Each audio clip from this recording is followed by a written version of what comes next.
गुरु रविदास माऊली म्हणतात, राममय पूजा कहाँ चढ़ाओ,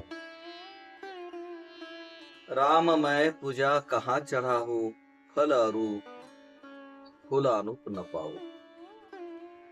राममय पूजा कहाँ चढ़ाऊ, फल अरू फूल अनुप न पाऊ।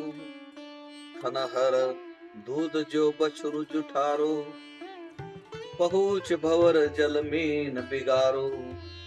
मलयागिरी बोधियो भुजंगा, विषामृत दोनों एके संगा। मन ही पूजा मन ही धूप, मन ही सेवु सहज स्वरूप। पूजा अर्चा न जानो तेरी, कहे रहे दास कवन गति मेरी। संत गुरु रविदास वाणी डॉक्टर शाह यामधील हा दोहा आहे. त्या दोह्याचा अर्थ आपण समजून घेतला पाहिजे.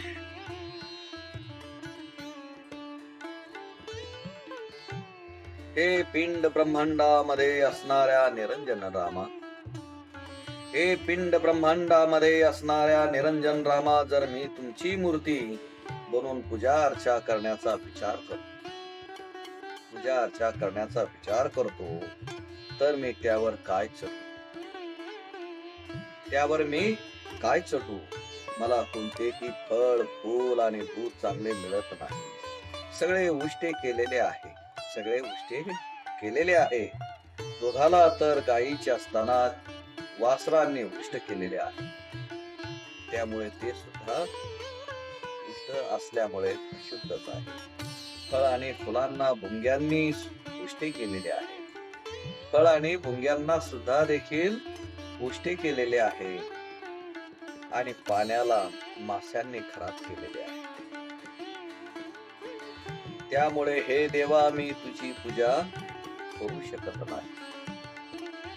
जर मी चंदन चढवायचा विचार करतो, तर मलयागिरी पर्वतावर जे चंदन आहे ते विषारी साप आहेत, तेथे विषारी साप आहेत, तेथे चंदनासोबत विष आहे.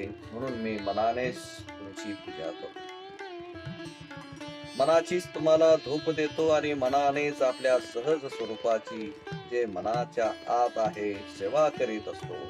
रविदास म्हणता, यापेक्षी वेगळी मी तुमच्या पूजेची विधी जाणत नाही. तेव्हा माझी अवस्था काय हे तुम्ही